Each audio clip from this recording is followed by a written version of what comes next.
예, 자 여러분들이 투표를 했더니 제일 보고 싶은 사람 누구냐 했더니 강유정 해가지고 우리는 필요하시면 누구나 부를 수 있어요. 윤석열 나오라고도 할 수 있어요. 좀 나오라고 좀 해주세요. 자 시작하겠습니다. 네. 당원이 최고다. 당원이 최고위원이다. 116회 방송 시작하겠습니다. 지금 제 앞에 두 분 나와 계십니다. 양문석 경기 안산갑 국회의원 나오셨습니다. 어서 오십시오. 예, 안녕하십니까. 항상 화가 나 있는 B급 정치인 양문석입니다. 반갑습니다. 지금 바야흐로 양문석 시대. 등치도 비슷해. 인상도 비슷해. 딱 맞상대하기 딱 좋은 사람이 지금 용산 관제의 수계로 있죠. 용산 관제의 수계라고 이야기하면 안 되고요. 인질범입니다. 인질범. 지금 경호처 일반 직원들을 인질로 삼아서 인질극을 펼치고 있는데 그 인질범이 윤석열인데 그 인질범을 응원하는 사람들이 대통령실, 각 부처 장관들 그리고 심지어 국가인권위 안창호를 비롯한 일부 위원들 이런 그다음에 조선일보 이런 작자들이 외부에서 인질극에 대해서 인질범을 향해서 응원을 하고 있고요. 그다음에 최상목 인질극을 관람하듯이 팔짱 딱 끼고 관람하고 있는 게 대통령 권한대행 최상목. 잠깐만요. 이렇게 이제 자꾸 화가 나니까. 잠깐만요.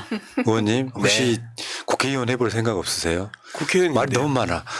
왜냐면 뒤에 지금 기다리고 있고 이따가 다 그 시간 들이잖아. 왜 처음부터 저렇게 복종을 하실까? 그래서 제가 B급 정치인인 거예요. 아니요. 내가 보기엔 항상 첫 화가 특급 나 됐어. 있는. 지금 바야흐로 양문석 시대. 자, 양문석 의원이 야 이거 믿기 어려운데요. 국가 무슨 의원 선정됐더라고요. 믿기 어렵다. 자, 이따가 따로 얘기 한번 해보시고. 자, 다음에 민주당 비례대표 국회의원 지금 원내대변인 강유정 의원 나오셨습니다. 어서 오십시오. 네, 안녕하세요. 강유정입니다. 네. 목소리 시그니처. 네, 저희 그 겸임 상임위도 똑같고요. 운영위로 원래 상임위도 문체위로 똑같은 생각보다 매우 자주 만나는 사이입니다. 네, 근데 네. 놀라운 건 비교 체험 극과 극. 네, 저도 강유정 의원이 이 대정부 질의를 할 때 옆에서 그 느끼면서 한 번씩 소름이 돋아요.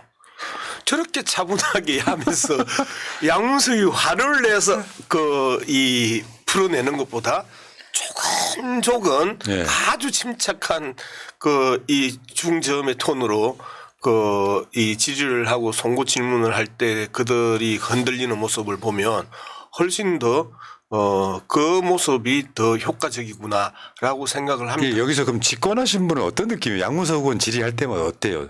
솔직히 말씀하세요. 이거 재밌어야 돼요. 아니, 그냥 가끔 적대성 멘트 하기 없기. 아니, 매우 놀라요. 왜냐하면 양문석 의원님은 언제쯤 화가 나겠다라고 예측 포인트가 잘 안 잡힙니다. 아, 그래서 급발진. 지금처럼 이렇게 쭉 얘기하시다 갑자기 그게 말이죠. 이렇게 딱 이렇게 소리를 확 지르시니까 근데 그 타이밍을 잡기가 제가 웬만하면 타이밍 잘 잡거든요. 양문석 의원님은 타이밍 잡기 어렵다. 그런데 제가 본회의장에서 대정부 질문을 한다거나 현안 질의할 때 양문석 의원님이 가끔 자리를 비우시면 제가 매우 찼습니다. 거포가 사라지면 불안하구나. 불안합니다. 네. 그렇지 이제 주포. 네, 맞습니다. 나머지는 이제 서브하고 이러는 네. 느낌인데. 네.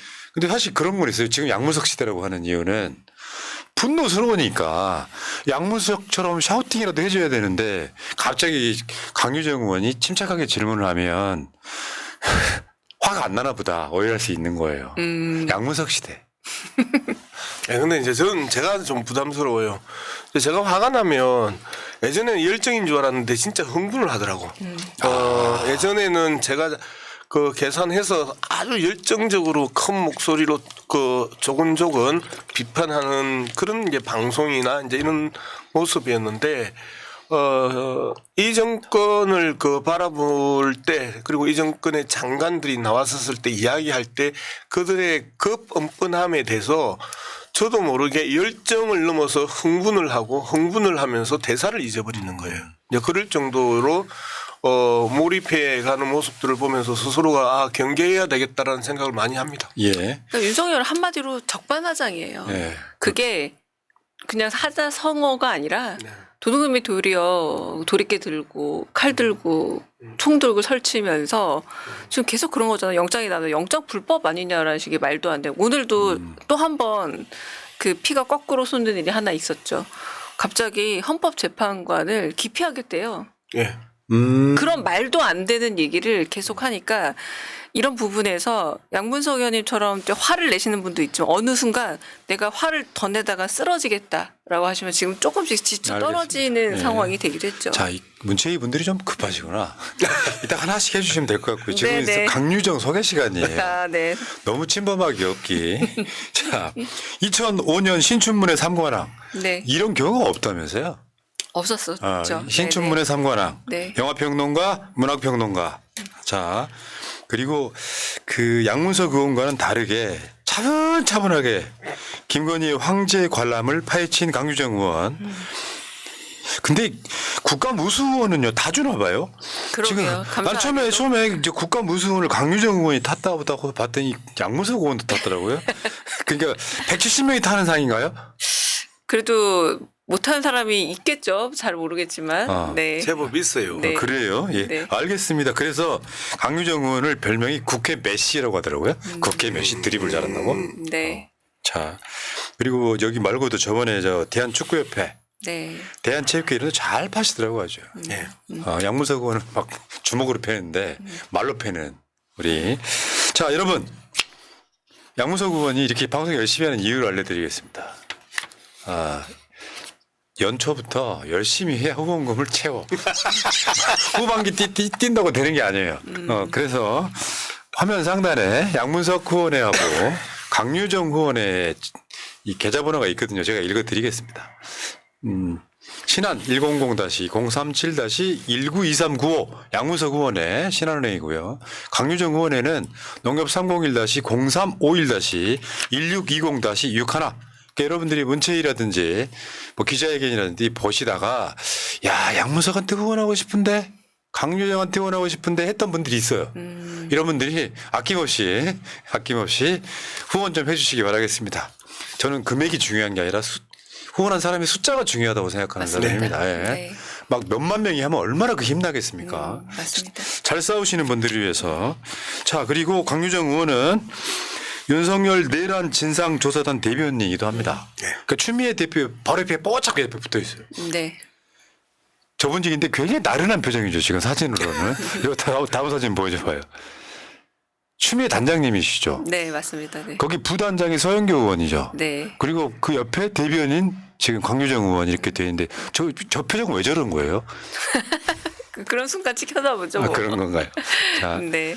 그러니까 왜 저 군대 있을 때 제가 비유를 많이 들거든요. 네. 뭘 잘하는 사람이 있으면 다 잘해. 네. 그러니까 중대원들이 다 쉬고 있을 때 그 사람만 불려가지고 일하는 케이스들이 있어요.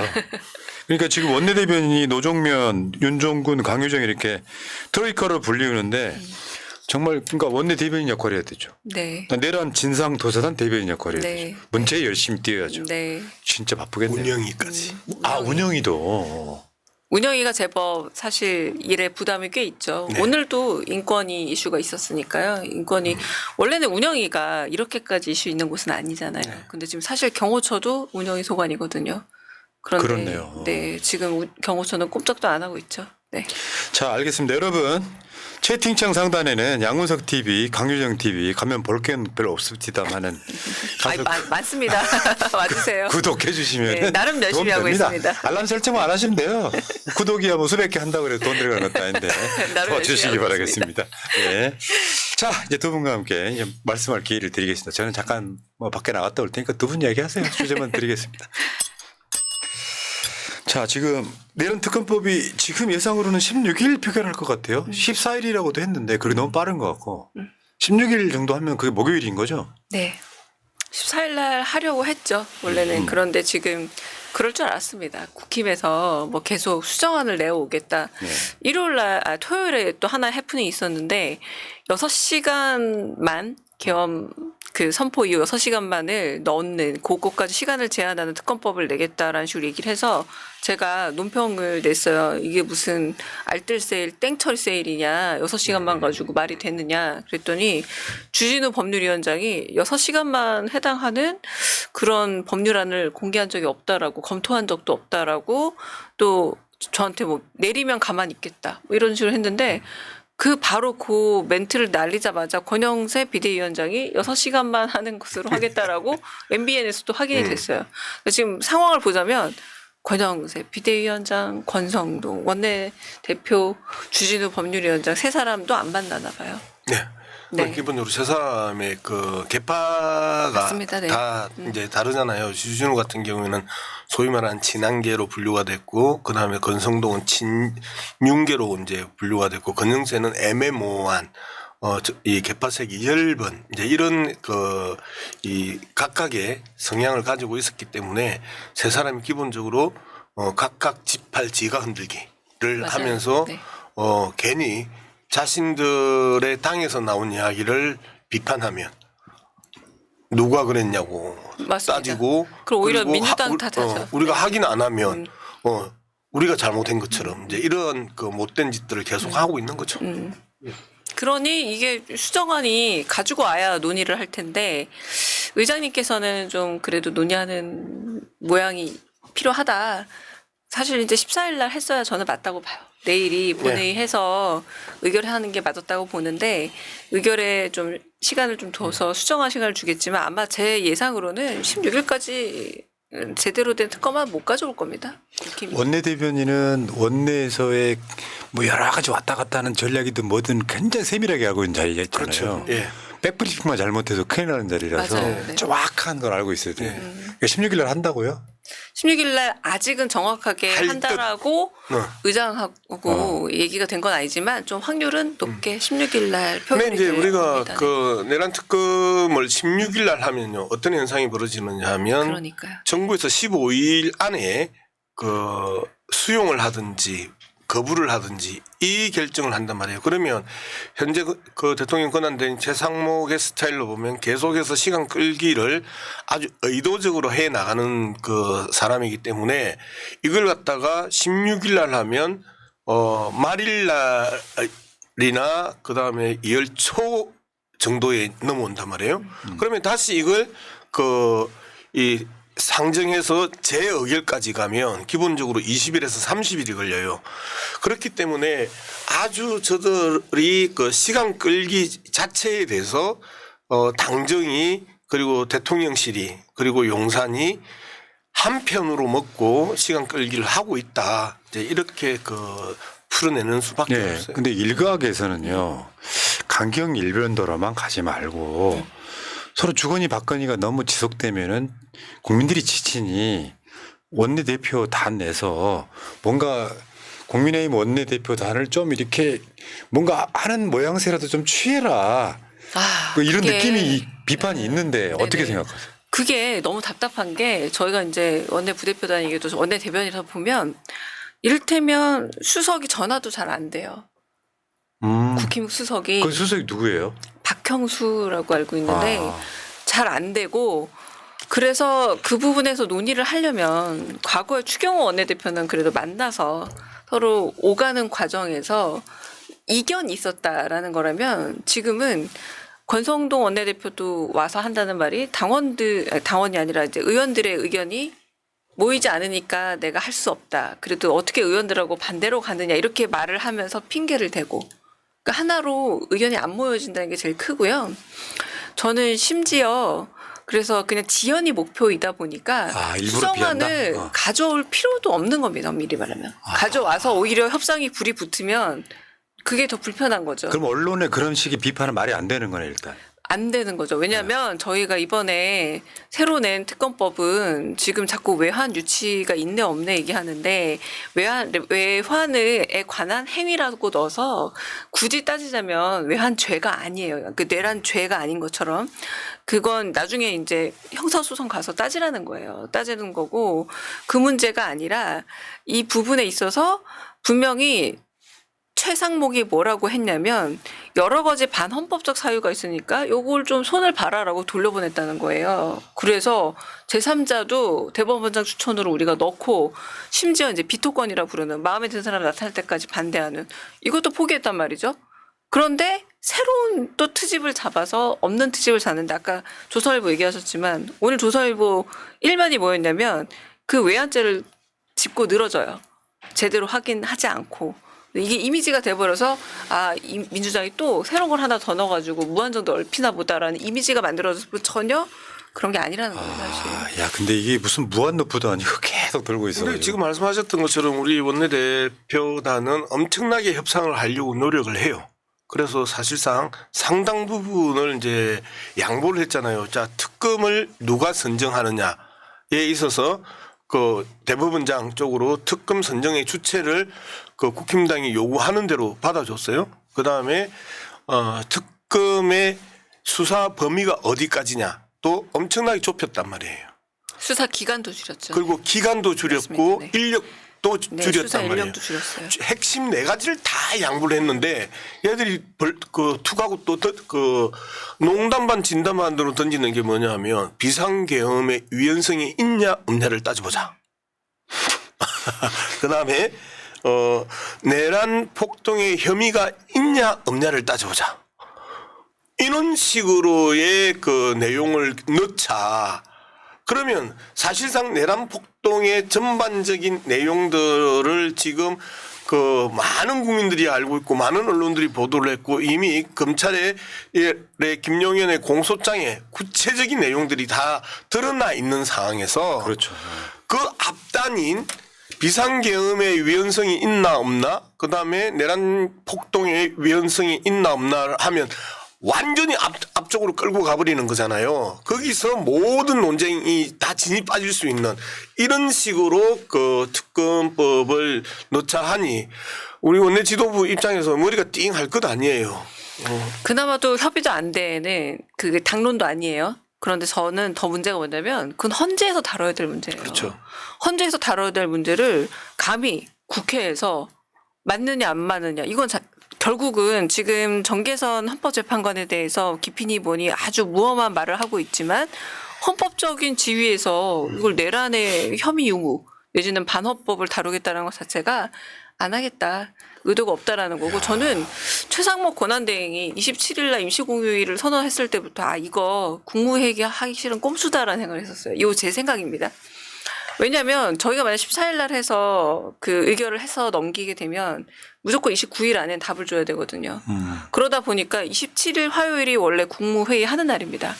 그러니까 그날 혹은 그 전날 어떻게든 답을 줘야 되니까 내수진작을 핑계로 이거 국무회의 못한다라는 식의 아주 유치한 꼼수를 세웠던 거 아닌가 싶은데 결론적으로 당정이라고 할 때 왜 거기서 정의 최상목 대행이고 당은 지금 여당이 어디 있다고 지금 국민의힘이 하는지 모르겠지만 둘의 꼼수가 딱 맞는 거예요. 딱 하나 맞는 것이 지연. 미루는 게 장땡이다. 둘이 맞다 보니까 저는 그런 택도 없는 임시 공휴일도 나온 게 아닐까. 저는 31일이 더 공휴일이 맞다고 생각하거든요. 강 의원 이야기 상당히 설득력 있다고 생각하는 게 예전에 결산 보고서를 선거 지나고 투표일 지나고 결산 보고서를 공개를 했었어요. 그때 공휴일이기 때문에 그 뒤로 한다 해가지고 법정 그 시한을 넘겨서 공휴일이라는 변명으로 넘겨서 총선 끝난 다음 날 결산 보고서를 국회에 제출했었거든요. 이런 방식으로 하루라도 더 시간을 끌고 또 끌려고 하는 의도들이 이제 그 뚜렷하고 그리고 이제 재미를 좀 보고 있잖아요. 자기들이 시간을 끌면서 네, 여론의 그 흐름이 그 바뀌고 있고 그리고 바뀐 것들이 또 저들에게 더 자신감을 주고 있는 그 모습들은 있는데 저거는 정말 그 사상 누각이거든요. 말 그대로 모래밭에 지은 집이란 말이에요. 윤석열이 체포되는 그 순간 모든 이 모래 위에 지은 집들이 순식간에 폭삭 붕괴될 터인데 그 장난들을 계속해서 그 즐기고 있는 저들의 모습들이 지금 오늘의 현실이다. 자, 국회가 이렇고요. 길어질수록 사기는 잠깐 올라갈 수 있어도 저는 모든 것을 뒤엎는 명분은 주는 거라고 생각합니다. 네. 자, 대충 눈치 보다가 이거 불법 계엄인가 보다 조용히 있던 자들이 하나씩 올라오고 있는 상태에 국회가 그렇고 헌법재판소는 지금 14일 날 화요일이죠. 첫 변론이 있는데 윤석열이 불출석한대요. 체포될까봐. 신변의 위협이 느껴져서. 네. 이거는 진짜 양문석 의원은 그렇게 안 할 거잖아요. 그럼요. 만약 쿠데타 일으켜가지고 이런 상황이면은. 뭐 쿠데타도 일으킬 가능성도 없겠지만 만약에 관상은 그렇게 쿠데타 일으킬 관상이야. 예. 한다 하더라도 윤석열처럼 저렇게 비겁한 짓을 하면 안 되죠. 지금 윤석열은 딱 그 이 단수에 걸렸거든요. 나가면 체포되고 안 나가면 탄핵되고. 이 정답. 놀래라.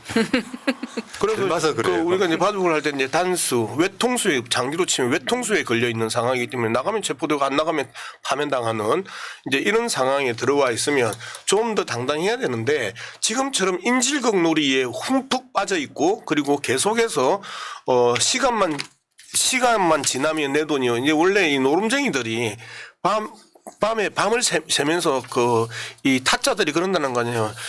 시간만 가면 내 돈이요. 시간만 가면 내 돈이요. 계속 그러면서 졸려가는 지쳐가는 상대방들한테 계속해서 그 밑장 까면서 그 돈을 따먹는다는 거 아니에요.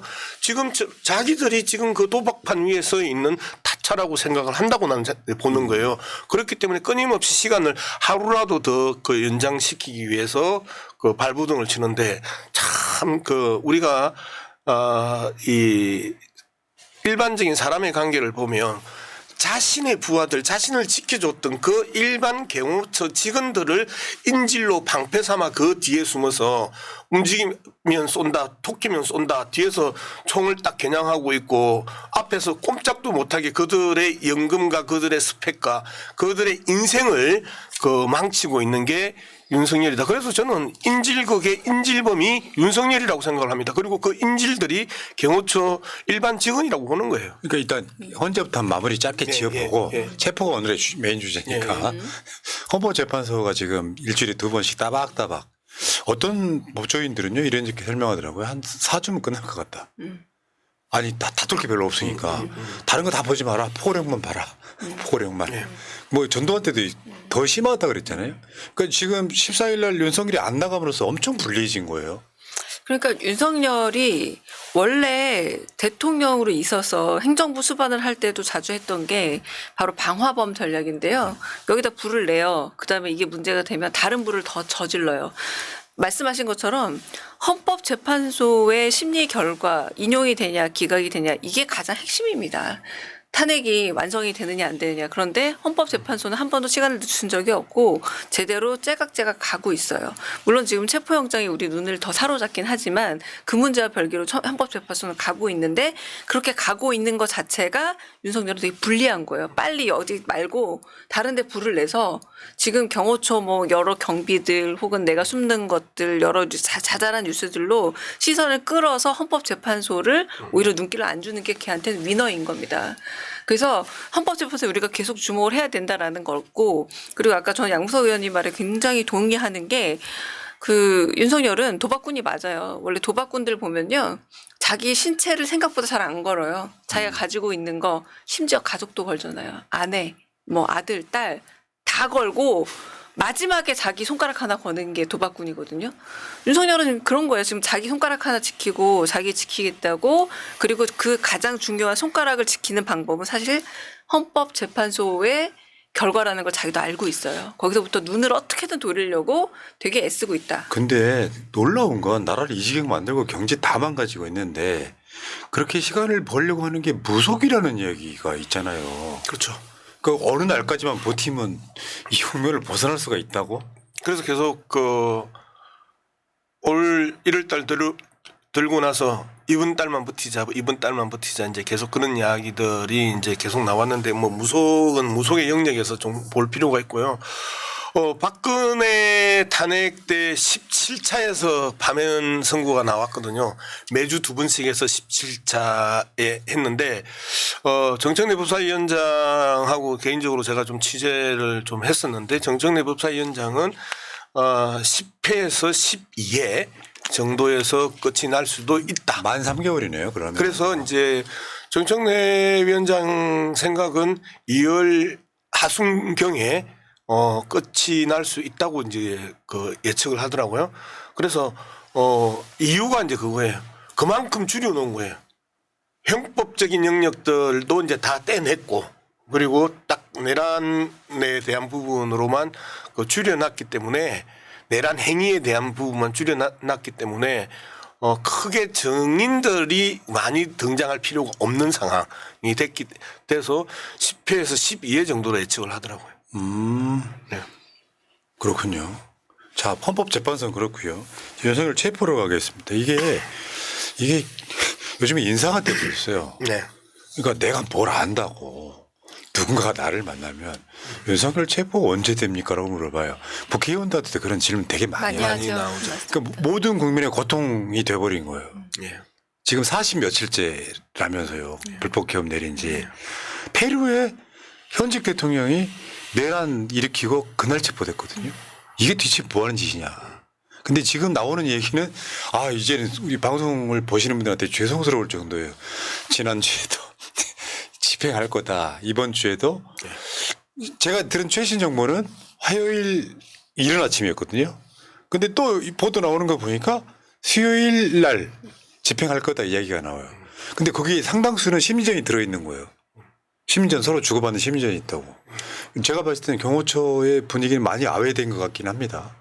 근데 제가 보기에는 좀 더 시간이 갈 것 같아요. 전체적인 분위기와 이제 각종 제보들을 종합해 보면 우리가 무협지 보면 자객이 들어올 것이라고 예측을 하면요. 그 모든 그 무인들이 매일 밤을 지셉니다. 그죠?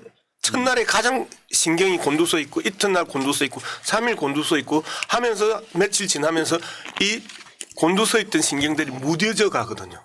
그리고 가장 피곤하고 경계심이 뚝 떨어졌을 때 딱 쳤었을 때가 대부분 자객행을 성공을 하는 거거든요. 사실상 지금 상황에서 경호처가 끊임없이 지금 내부의 분열 양상들을 보이고 있고 이완되고 있고 그다음에 목소리를 내기 시작했다라는 거예요.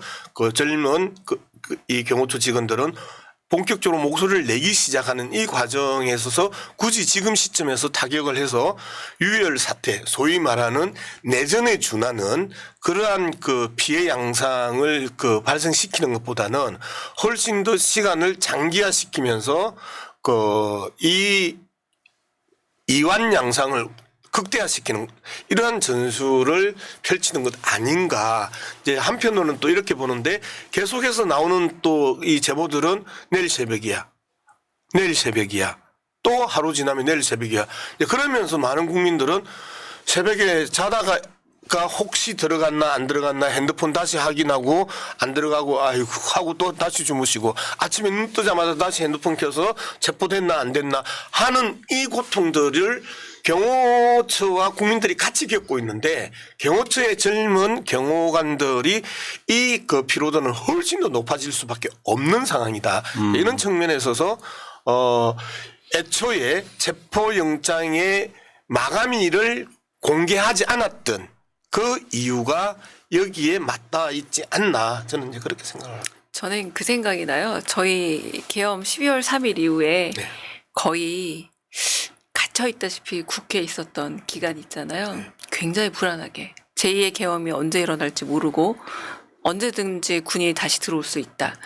엄청난 긴장감이고 그리고 가족과 떨어져 있단 말이에요. 가족과 떨어져 있고 여기서 가족과 영영 생리별을 할 수도 있다라는 생각이 그 긴장감이라는 게 우리도 경험해 봤지만 저는 언제 들어갈까를 생각하는 우리보다 언제 닥칠까 생각을 하는 경호처가 훨씬 더 위축돼 있다. 지금은 경호처에 몇몇 지금 나서고 있는 김성훈이나 이광호 같은 사람들조차도 말로는 세게 얘기하지만 굉장히 위축될 수밖에 없는 상황이고 남한산성 있잖아요. 결국 성을 지키는 쪽, 요새를 지키는 쪽이 훨씬 더 불리하고 훨씬 더 심적으로 위축될 수밖에 없다. 장기간으로 가지만 여기서 우리는 답답함을 호소하지만 그들은 엄청난 불안과 그렇겠죠. 초조함에 시달리고 있다. 조금 이럴 때는 나를 보는 게 아니라 조금 상대를 볼 필요가 있어요. 그래서 내란성 우울증과 내란성 불면증이 있다면 조금 그들한테 역지사지 한번 해봐서 그들은 이런 마음이야라고 생각해보면 훨씬 더 그쪽이 불리한 상황이다라는 걸 맞을 듯합니다. 그런데 한 가지 질문을 해봅시다. 지금 그 강유정 의원의 말투와 나의 말투가 닮아 있지 않아요? 똑같아요. 네. 아주 부드러워. 아주 부드럽고 침착하고 격조 있고 품이 있고 부러웠나 봐. 많이 부러웠어요. 갑자기 좀 너무 진지했었는데 재밌다 이렇게 하니까. 그 윤석열이라고 하는 사람이 지금 뭐 역대로 보여주는 모습은 금방 그게 찌질함 이런 거잖아요. 아니 왜 자기가 우리 생각지도 못했던 계엄이라고 하는 내란을 일으켰으면 당당하게 오라를 받을 준비가 안 돼 있는 거잖아요.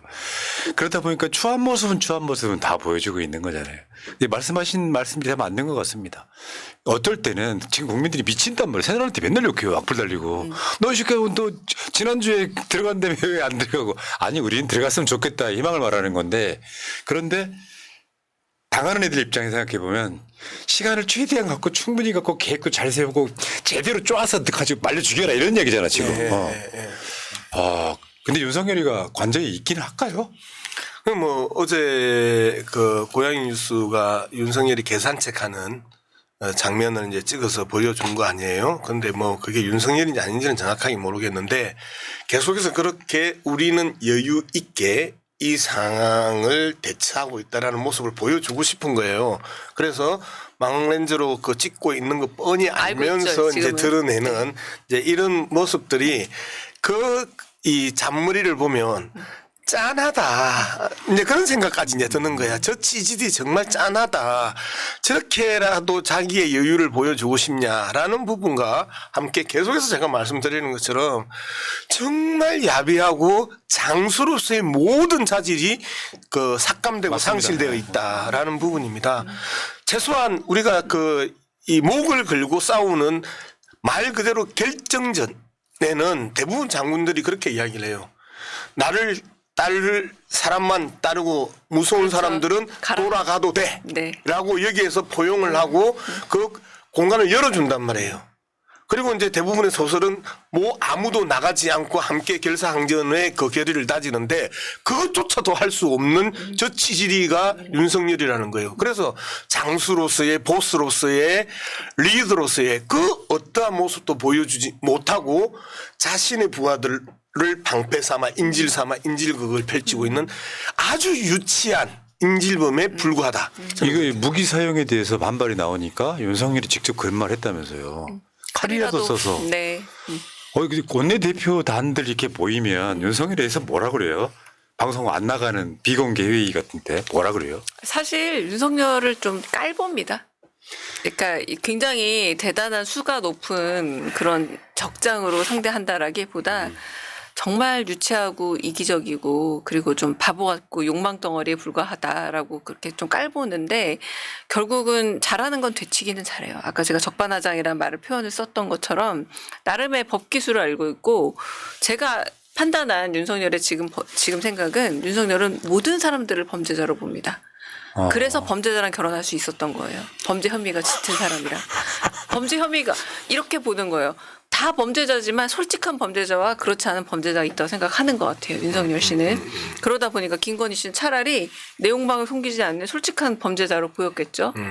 그런 면에서 훨씬 더 매력 있어 보였겠죠. 왜냐하면 지금도 그러잖아요. 이게 다 불법이다. 심지어 사법부에서 정식으로 발부한 영장조차도 불법이라고 얘기한 사람이고 헌법재판관도 기다 아니다라고 얘기하는 사람이에요. 그러니까 다 모든 인간은 욕망의 출발은 범죄적인 거야 라고 생각하고 있는데 아내가 솔직하니까 차라리 그게 더 화끈하다라고 생각하는 것 같은데 그만큼 이 사고방식 자체가 우리가 생각하는 상식과 매우 멀리 떨어져 있는 사람. 그래서 비상식이기 때문에 이 예측 가능한 개연성으로 따져서는 안 되고요. 문학으로 따지면 매우 돌발적인 캐릭터. 아주 비이성적인 캐릭터로 접근해야 되는데 원내 지도부의 접근도 예측해서 이런 유형은 이렇게 간다라기보다 굉장히 좀 돌발성을 많이 생각하고 접근하고 있습니다. 그러니까 상상을 초월하는 계엄 자체가 그런 거였잖아요. 지금도 나는 안 믿긴다니까요. 비상한 계엄을 선포합니다. 그럼 놀라는 게 아니라 미친 새끼 아니야? 이런 느낌이었단 말이에요. 근데 이게 지금 40일이 넘어가고 있으니까 당하는 입장에서는 이제 현타가 오는 거예요. 저 진짜로 지난주부터 계엄 트라우마를 겪고 있는 예. 잠도 제대로 못 자고 이제서야 거기다가 항공사고 났잖아요. 항공 참사. 그러고 나니까 이거 뭐 세상 만사가 싫어지는 거 있잖아요. 그런 상태로 가고 있는 것 같다. 이게 제가 봤을 때 진짜로 국민을 사랑한 지도자였으면 이 사태를 자기가 마무리 아이, 지어주고 그럼요. 처벌을 받아야지. 그래서 사자성어로 시정잡배 그 이상도 그 이하도 아니었다. 그래서 우리가 그 너무 고담 준론을 많이 맞아요. 펼쳤다. 네. 그 지난 네, 저도 그렇게 2년 반 생각합니다. 동안 네. 윤석열의 정치에 대해서 너무 그 높은 그 평가와 그 다음에 거기에 뭔가 함정과 뭔가 문제가 있고 그 다음에 뭔가 또 덫이 있을 거다 이제 이런 생각을 많이 했는데요. 아주 그 아메바적 그 단세포적 사고 방식이거든요. 자, 우리가 이 상황에서 5년을 정상적으로 마친다 하더라도 감방 가는 걸 피할 수 없어. 이게 지금 윤석열과 김건희가 갖고 있는 기본적인 인식이란 말이에요. 그러면 영구 집권을 해야 돼.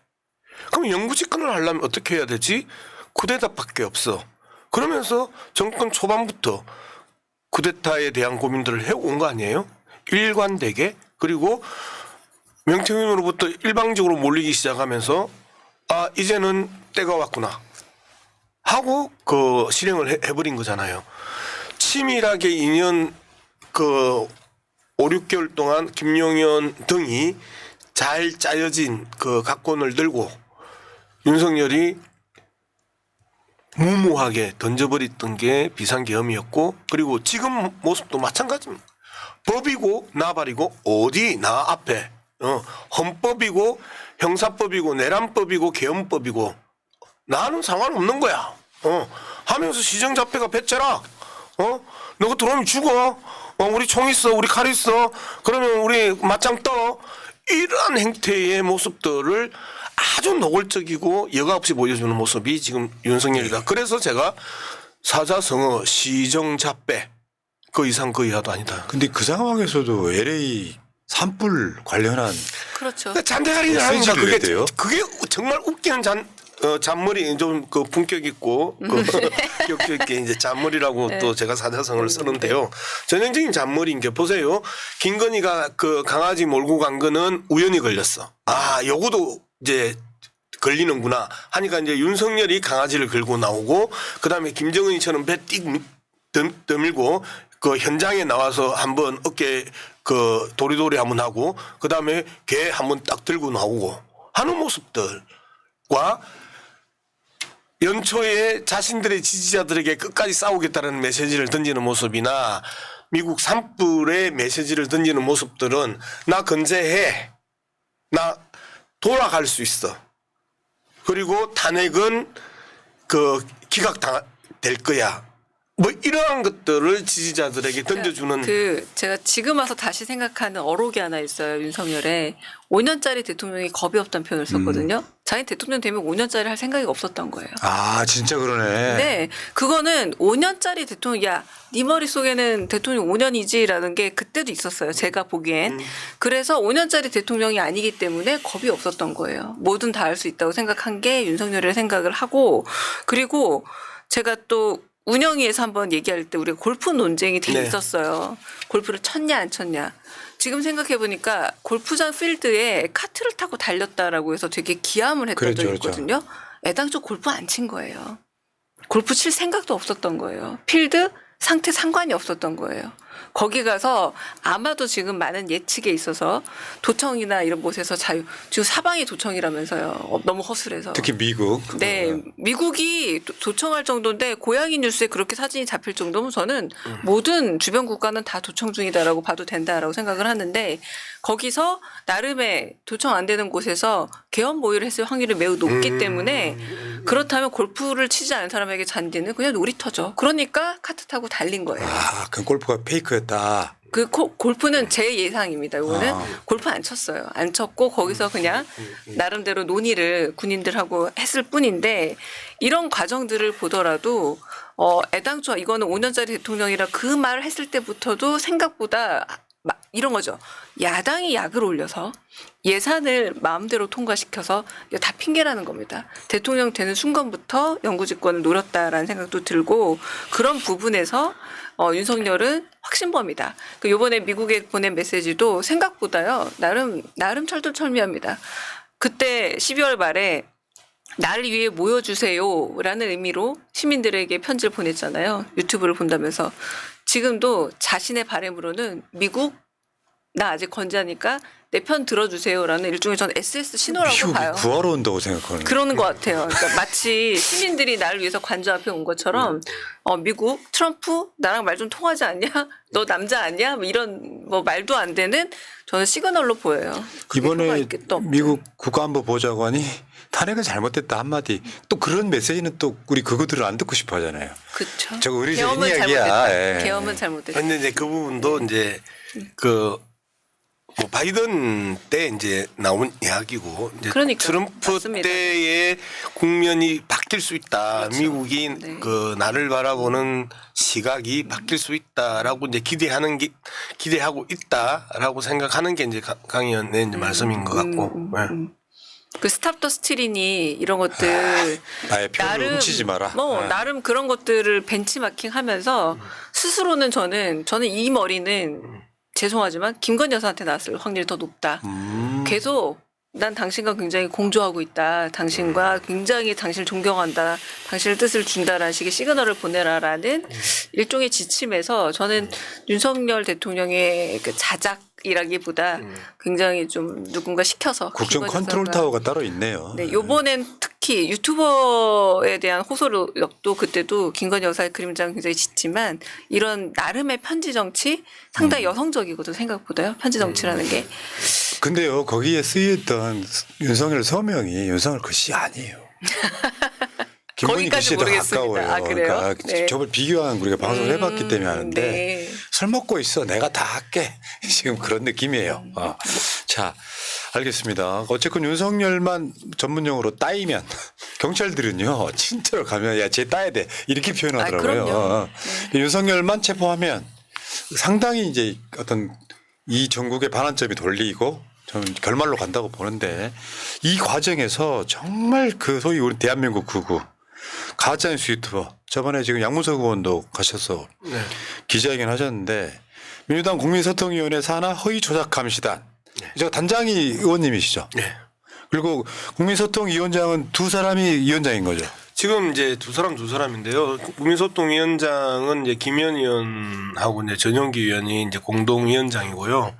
그 다음에 이제 허위조작 그 감시단은 이제 저하고 그 김동아 의원하고 이제 같이 또 하는데 이제 김동아 단장은 주로 이제 고발 영역에 이제 집중하고 있고 이제 우리 방과 이제 우리 팀은 제 팀이 큽니다. 그 민주당 내에 많은 이 예산 지원을 받아서 팀을 좀 크게 이제 만들었습니다. 그래서 사실상 형사 역할을 합니다. 그래서 조직적이고 집단적으로 움직이는 그 퍼나르기 이것들을 이제 잡아내는데 예전에 우리가 이제 한동훈 댓글을 한 10만 건을 조사해서 잡아냈던 그랬지. 경험자시고 전문가시구나. 우리 방에 이제 그 누적된 역량이 있고 그다음에 나무위키 군 장성들 그 정보 삭제 과정에서 130명의 이제 장군들이 대거 이탈하는 방첩사 인형이 총선 직후에 자기 이름을 지우고 그다음에 그 공수 수방 얘들이 쭉쭉쭉 지워 나가는 그 과정들을 이제 우리 방이 또 다 체크를 해서 수사해본 인력이구만. 했고 그다음에 이제 지금 김건희 팬클럽들부터 시작해서 주요 팬클럽들이 어떻게 움직이는지에 이제 동향을 아주 면밀하게 이제 살펴보는 한 그룹이 있고요. 그다음에 이제 너무 많은 제보들이 들어오기 때문에 이것들을 다 키워드별로 이제 재분류해서 다시 읽고 고발건과 비고발건을 또 나누는 작업까지 하면서 밤낮이 없습니다. 아까 낮에 보니까 거의 3만 건 육박하대요. 네. 접수받은 게. 그럼요. 그 어떻게 그거 다 봐? 근데 뭐 그 이미 우리가 댓글을 거의 뭐 10만 건 이상을 짧은 시간에 봤던 그 경험들이 있기 때문에 정말 원래 모니터라는 게 그 생노가다거든요. 이 모니터라는 게 맞아요. 생노가다고 제일 힘듭니다. 이 그 생노가다를 하면서 딱 그 교집합과 중첩, 그 다음에 반복, 그 다음에 복사 이런 것들이 보이기 시작을 하면 그 고구마 줄기 딱 잡아 당기면 둘둘둘 딸려 나오듯이 또 딸려 나오는 데서 오는 또 이 보람들이 있기 때문에 정말 눈이 빠지게 모니터입니다. 이 밤도 모니터하고 있습니다. 그 이거를 이제 국민의힘에서는 카톡 계엄이라 그래가지고 지금 양문석 의원이 카톡 계엄사령관 됐어요. 말도 안 되는 거지. 그게. 아니 근데 그게 무슨 이야기냐면 우리가 카톡을 다른 커뮤니티의 카톡을 볼 수 있는 수사권이 없잖아요. 네. 불가능하잖아요. 네. 한 번만 자기들도 생각해 보면 말이 안 된다고 생각하는 건데 우리가 다른 커뮤니티를 들여다볼 수 있는 그런 수사권이나 해킹이 가능할 때 그 카톡 계엄이라는 말이 성립하는 거거든요. 근데 우리가 불법적으로 수집한 자료를 어떻게 고발을 할 수 있나요? 불가능하잖아요. 이제 그런 측면에서 보면 그냥 계속해서 그런 이야기죠. 내란 폭동을 일으켰는데 통치행위야. 헌법재판소 저 사람은 안 돼. 우리 저 사람 배측해. 체포영장 불법이야. 판사 쇼핑이야. 이런 식으로 던지면서 계속해서 VS를 찍는 거죠. 야. 내란 폭동. VS 점. 통치행위. 맞아요. 이런 식으로 VS를 찍으면서 여론을 일정하게 그렇게 해서 재미를 봤어요. 그래서 이제 여야가 팽팽하게 이제 여론을 끌고 갔는데 한번 생각을 해보십시오. 본격적으로 체포 이후의 전국들을 한번 보면요. 이제는 명태균과 윤석열의 내용들이 구체적으로 드러날 것 아니에요. 명태균과 김건희의 내용들이 구체적으로 드러날 겁니다. 그다음에 곧 공수처 중간 발표 나올 겁니다. 그다음에 경찰 중간 발표 나올 겁니다. 그리고 검찰이 아직까지 지고 있는 중간 발표 또 남아 있습니다. 이러한 수사 중간 발표들이 두두둑 터져 나오면 저 두걸 무슨 재주로 막아내겠습니까? 현실적으로 불가능한 일이라고 저는. 근데 사실 이게 지금 뭐 민주파출소 뭐 이런 것처럼 네. 조직이 움직이니까 가짜뉴스 상당히 많이 줄었다면서요. 사라지고 삭제하고 도망가고 뛰고. 왜 그 부분에 대해서 우리가 민주파출소를 강력하게 추진하고 그다음에 당에서 상당한 이 재원을 들여서 지원을 해 주느냐면요. 한동훈 댓글 때 대대적으로 도망을 갔어요. 우리가 1차 발표하고 2차 발표 두 번을 했거든요. 1차 발표 끝나고 나서 계정 삭제가 엄청나게 나오기 시작을 했었어요. 그래서 지들이 불법을 행하는지 안다라는 거예요. 불법을 행하는지 안다라는 건 일반인들 그다음에 단순 지지자가 아니고 조직적으로 금품 거래가 있거나 안 그러면 다른 이 보상이 있기 때문에 움직이는 그 조직들이 한꺼번에 도망을 가는 거거든요. 그러니까 요 가짜 뉴스에 대한 민주당의 노력을 과민 반응하죠. 지금 아주 민감하게 반응하죠. 제 생각에 왜냐하면 우리는 가짜 뉴스와의 싸움을 내란 종식의 매우 중요한 과정으로 보고 있어요. 그런데 지금 이준석을 비롯한 여당은 이걸 대선 밑작업으로 보고 있는 겁니다. 예. 자기들이 대선 밑작업을 하는 데 있어서 굉장히 여론전에 있어서 중요한 건 이런 식의 커뮤니티 및 이런 SNS를 통한 부정확한 정보에 대한 어떤 파급력이 굉장히 현재 여당 그리고 범 여권이라 할 수 있을 이준석한테도 유리하다고 생각하는 거예요. 그런데 여기서 우리가 이 부분에서 매우 조심해야 되고 하나 있다고 생각하는 게 이준석과 여당이 이거를 2030 남성과 연결을 쓱 시켜버려요. 네. 남성에 대한 검열이란 식으로. 왜냐하면 그들에게는 이미 대선판이 열렸다고 자기들은 시작하고 있는 일이니까 그래서 확실한 건 우리는 이건 내란 종식의 매우 필수적인 과정이다라는 거랑 그런 식의 쓸데없는 젠더 갈라치기를 굉장히 좀 잘 헤쳐 나가야 된다라는 생각이 들어요. 근데 네. 이제 이것도 이제 좀 이제 그 정치 평론적 측면에서 좀 이야기를 하면 지난 대통령 선거 같은 경우에는 행동하는 20대 남성, 그다음에 행동하지 않는 20대 여성이었었어요. 그런데 이번 내란 폭동 과정에서의 그 시위들 속에서 이제는 20대 여성도 행동하는 20대 여성으로서의 모습들을 전면적으로 그 등장시켰단 말이에요. 역사에서 20대가 역사의 전면에 나선 경우는 두 번의 그 기억이 있습니다. 60항쟁 때 20대가 역사의 전면에 나섰고, 그 다음에 이번이 20대가 전면에 나섰고, 뭐 3.1 운동 같은 경우에는 고등학생, 4.19 고등학생이 역사의 전면에 나섰던 사건이었었어요. 그런데 본격적으로 20대가 역사의 전면에 나선 건 60항쟁과 이번이 두 번째 사건이고, 여기에 20대, 30대 여성들이 대거 행동하는 그 양심으로서의 등장, 역사의 전면에 등장했다는 모습을 보면 이준석 따위의 그 20대와 20대, 30대와 그 이 40대, 50대 갈라치기, 세대 갈라치기, 그 다음에 여성과 남성의 갈라치기, 이 부분은 사실상 이제는 무력화됐다. 저는 이제 그렇게 그 읽고 있습니다. 그러니까 간단히 말해서 어쨌건 간에 가짜 뉴스는 원래 처벌 대상입니다. 네. 피해자가 생기기 때문에 예전에 몇 달 전에 일론 머스크가 X에 쓴 말이 있어요. 틀린 내용만 가짜 뉴스가 아니고 언론은 틀린 내용을 틀렸다고 말하지 않는 것까지 가짜 뉴스라 그러는데 이 사람들은 그러니까 제가 봤을 때 상식적으로 봤을 때 지금 뭐 좀 국민의힘이 지지율이 오르고 있다고 하는 거는 다른 게 없어요. 그들도 윤석열이 탄핵될 걸 압니다. 처벌될 걸 알아요. 그러니까 대선 분위기로 가고 있기 때문에 우리가 항상 그랬잖아요. 부울경의 지지율이 민주당이 잘 나간다더라. 막상 선거 치러보면 선거 모드로 오는 거라서 저 신경 쓸 게 없을 거라고 생각이 드는데 진짜 중요한 가짜뉴스는 나는 조선일보라고 생각합니다. 조선일보가 이런 광고 받아주잖아요. 지금 윤석열의 계엄령을 강력히 지지한다 이런 광고를 받아주는 건 저 광고를 통해서 조선일보의 사실상에 숨어있는 걸 보여주는 거 아니에요? 저 내용 중에 훨씬 심각한 건 뭐 헌법재판관들을 처단해야 된다.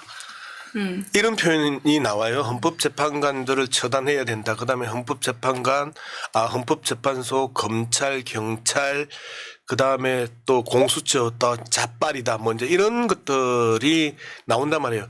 신문은요, 기본적으로 기사와 그다음에 의견과 그다음에 광고와 공지 한 4가지의 성격으로 구성이 되거든요. 그리고 저 신문은 사회적 책임, 신문법 제1조가 사회적 책임입니다. 그리고 민주적 여론 형성의 기여입니다.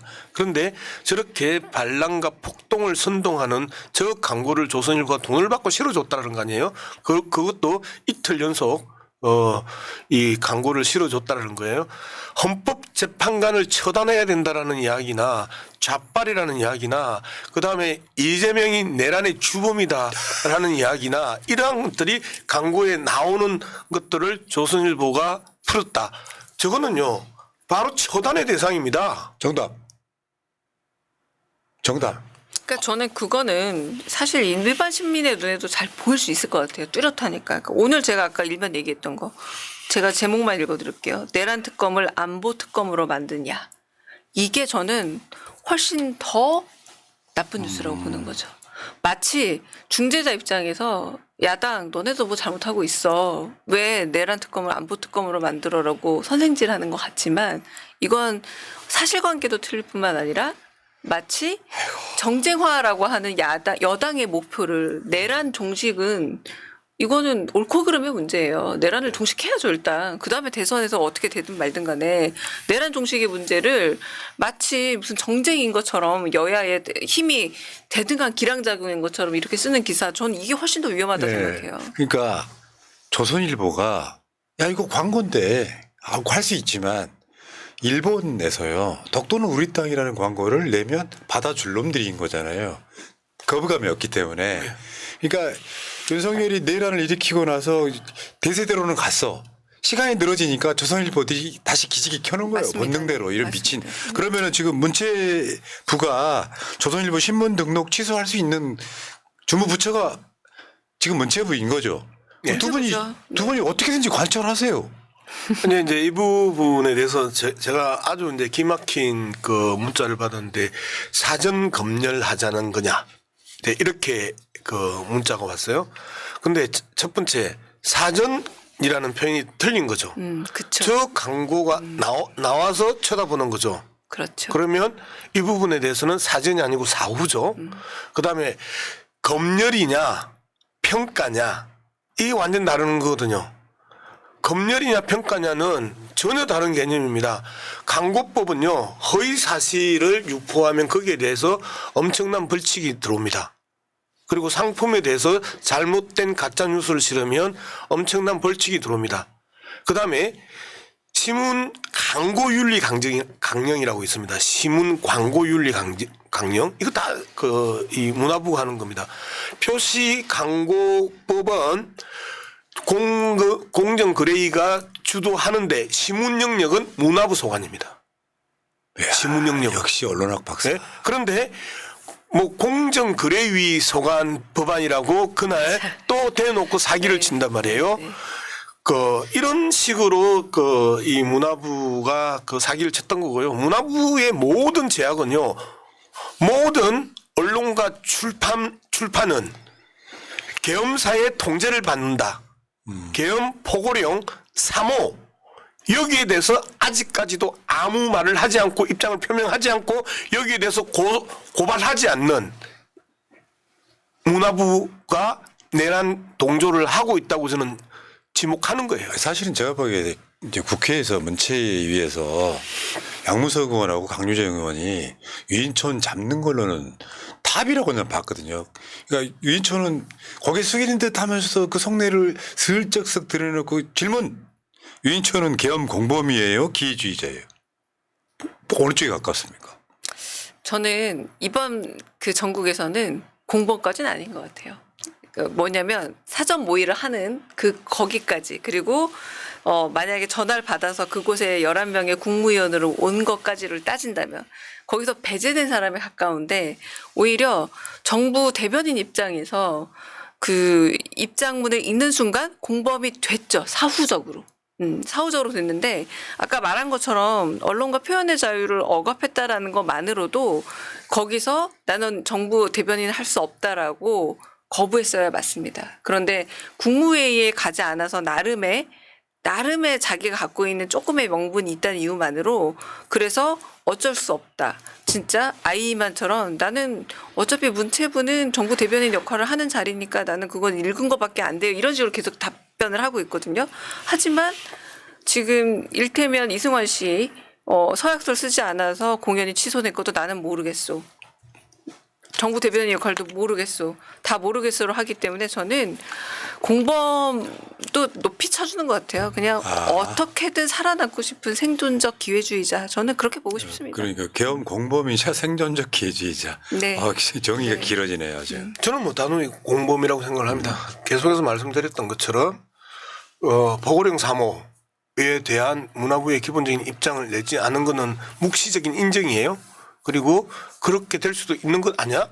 성공한 쿠데타를 꿈꾸었던 그리고 마지막까지 이 쿠데타가 성공해야 될 텐데 라고 기대했던 그 무리들이 나는 내란 공범은 사전에 정보를 알았거나 이후에 알았다 하더라도 이후에 자신이 관할하고 있는 부처가 어떻게 해야 되는지 자신들은 혼신의 힘을 다해서 국가 안정을 위해서 최선을 다하고 있다고 이야기하는데 국가 안정을 위해서 최선을 다한다면 불법 계엄과 그리고 계엄법 위반이란 말이에요. 군사적 필요시에 한해서 모든 언론과 출판은 계엄사의 통제를 받을 수 있다거든요. 조건이 있단 말이에요. 군사적 필요에 한해서. 그런데 군사적 필요가 없는 상황이었잖아요. 그러면 이건 불법이잖아요. 그러면 여기에 대해서 명확하게 언론 특히 신문과 출판가를 담당하고 있는 문화부의 입장에서는 정부 입장, 부처 입장이 나와야죠. 침묵하고 있잖아요. 앞서 말씀하셨던 것처럼 언론에서 가장 나쁜 건 거짓말을 쓰는 가짜 뉴스를 쓰는 언론보다 발생한 사건에 대해서 선택적으로 침묵하는 세상에서 이런 일은 없었던 것처럼 만약에 우리가 지금처럼 핸드폰이 없던 시절이면 이 계엄이 있었는데 어느 누구도 보도하지 않으면 없었던 일이 되죠. 없었던 일이 되는 거 아니에요. 이러한 것들 은폐, 조작, 조작이라는 개념에는 은폐와 침묵이 포함되는 표현이거든요. 이렇게 세상을 속이는 거잖아요. 맞습니다. 언론이 제4부란 소리 듣는 이것 때문이거든요. 정부 공조직은 아닌데 사회에서의 장모 그럼요. 이런 건데 네. 야 진짜 뭐 그렇다 치더라도 계엄은 잘못됐지만 반헌법은 아니다라는 표현은 역사에 남을 오록이 아닐까 싶어요. 네. 네, 그때 거기 이때 강유정 의원이 맞아요. 악의 평범성이 생각난다 이렇게 얘기를 하신 것 같고요. 네. 두 분이 이제 국정감사 우수위원 뭐 그거 받으신 것 중에는 KTV, 김건희 뭐 이런 문제가 꽤 있었지 않습니까? 자, 나오신 김에 좀 시간이 지난 이슈인데 저런 이슈는 금방 다시 또 메인 이슈가 될 가능성이 높아요. 지금 윤석열 체포에 걸려 있어 그런 건데 KTV 황제 관람 논란, 채널 사유화 이런 이야기 잠깐만 해보겠습니다. 사실 김건희 정권의 마지막 이슈 중에 하나가 명태균 바로 직전의 이슈가 저 KTV 사유화 저 부분 아니었어요? KTV는 지금 최근에 보면 내란 방송 의혹까지 사실 저 태생적 한계가 있는 건 분명히 맞죠. 근데 저런 방송들은 정파를 떠나서 치우치지 않아야 되는 게 정상적인 방송인 거죠. 차라리 아무것도 안 해야 될 순간조차도 네. 계엄날 그 계엄 바로 다음 날 새벽에 그러니까 일단 아무도 모르는 계엄 사실을 마치 알았던 것처럼 방송을 비워놓은 것도 문제지만 그 다음에 옹호를 하는 정부 대변인 역할을 KTV가 했다는 게 더 문제고 김건희 씨가 사유화한 많은 조직 중에 문체부 소관이 꽤 많습니다. 아. 지금 약간 이 계엄 사태 때문에 조금 덮인 것 중에 하나가 종묘에 가서 혼자 차담회 사람 만나고 그랬죠, 맞아. 그러니까 사실 저게 KTV 사유랑 그 김건희 입장에서 똑같은 거예요. 다 내 건데 내가 그냥 혼자 공연을 보고 싶은데 LED도 한 1,000만 원짜리 갖다 놓고 이렇게 보고 싶어라고 생각하는데 거리낌이 없었던 거죠. 거리낌이 없었기 때문에 저는 이 KTV 황제 관람이 문제가 됐지만 저런 식으로 사유화한 것들은 훨씬 더 많을 것이다. 뭐 그 각 그렇죠. 인사부터 사유화했지만 뭐 장소부터 시작해서 문화재 뭐 이런 것들을 집에 갖다 놨을지도 몰라요.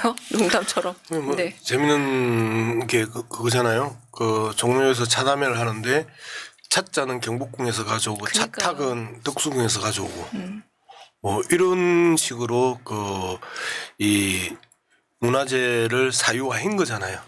그리고 여기에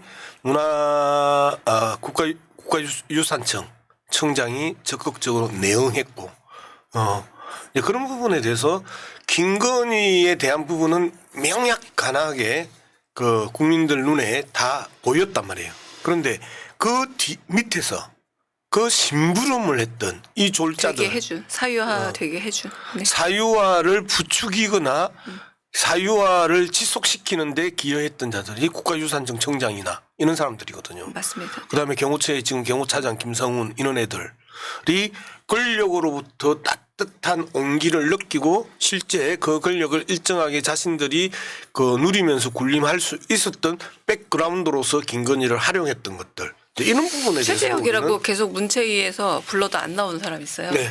아주 핵심 민원이죠. 최재혁이가 그것 때문에 초고속 승진해가지고 나중에 맞습니다. 예. 좀 오히려 가장 핵심 멤버기 때문에 최재혁 옛날에 안 MBC 나오는 아나운서였었죠 원래. 맞습니다. 네. 야, 근데 진짜 세력 같은 대한민국 사람인데 이렇게 다를까요? 우리 같은 사람들이 만약에 권력을 잡았다 그러면 최대한 겸손하고 최대한 눈치 볼 것 같은데 저 사람들은 권력 잡으면 내가 정권 잡으면 그냥 뭐 다 그냥 자기 마음대로 하고 영구직고는 뭐라니요 이런. 근데 최근에 김건희 생명여대 논문 석사 논문에 이제 표절이 돼서 강유정 의원이 되게 멋있는 말을 했어요. 지연된 정의. 이제서야 만약에 계엄이 성공했다 그러면 표절 아님 됐을 거 아니에요. 그렇죠. 그리고 아마 이미 시간을 너무 끌었던 것만으로 숙명여대는 꽤나 찍혀 있을 겁니다. 근데 그게 표절이 그게 그렇게 석사 표절이 확정되면 다 그 뒤에 있는 학위들은 다 무효 아닙니까? 무효죠. 네. 뭐 김건희는 일단 기본적으로는 박사는 아닌 걸로. 저 석사도 아닌 걸로. 조민 씨처럼 이제 네. 깎이다 보면은 혹시 압니까 중졸될지. 아 근데 뭐 그 학력이 지금은 크게 중요하지 않다. 무기징역이냐 아니냐의 갈림길에 서 있는 김건희예요. 그게 왜 안 중요해요, 형님? 잘 생각해 봐봐요.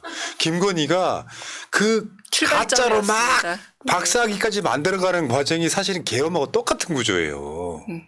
시작이 아. 사실 그 석사 논문이었죠. 네. 제가 잘못했습니다. 네.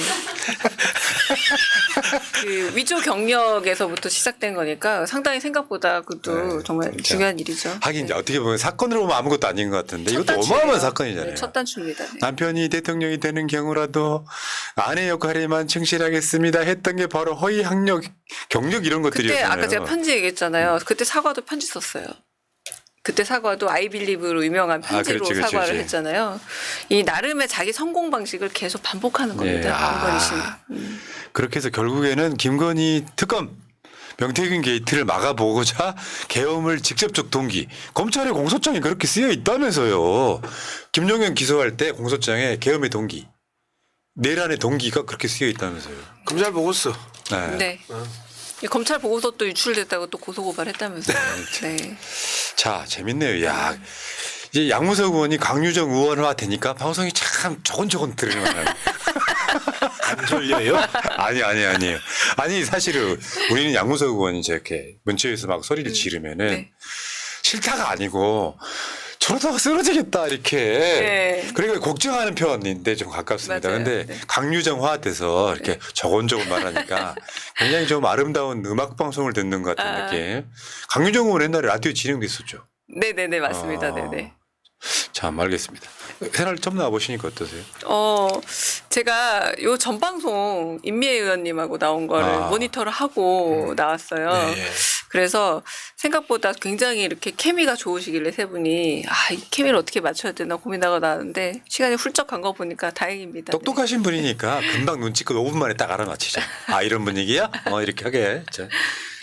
절대 화 안 내고 살죠. 화요. 왜 화가 안 나겠어요? 나죠. 네. 화를 내지는 잘 않는데 화가 나죠. 네. 내가 그랬어요. 지난주에. 문체위 대표 선수 좀 데리고 나오세요. 그랬더니 강유정? 오케이 이렇게. 자, 알겠습니다. 두 분 고생하셨고요. 자, 어쩌다가 화를 안 내는 양무수입니다. 하트면서 많이 잘 잡아내 주시고요. 예. 강유정 의원은 이제 처음 나오셨지만 처음 나오면 우리는 무조건 우리 가족 해버려요. 네. 그러니까 여기 앞에 보시고 자, 생일 가족분들께 신고식 겸 마무리 인사하십시오. 네, 새날 가족 여러분 환영해 주셔서 감사합니다. 또 뵙겠습니다. 네, 감사합니다. 자, 방송 마치겠습니다. 고맙습니다. 민주주의 평화 통일 다 죽어간다 이대로는 놔둘 수 없다 자, 다시 한번 해보는 거야. 자, 다시 한번 싸우는 거야. 자, 손 맞잡고 어깨를 걸고 우리 함께 이기는 거야. 자, 다시 한번 해보는 거야. 자, 다시 한번 싸우는 거야. 자, 손 맞잡고 어깨를 걸고 우리 함께 이기는 거야. 자, 다시 한번 해보는 거야. 자, 다시 한번 싸우는 거야. 자, 손 맞잡고 어깨를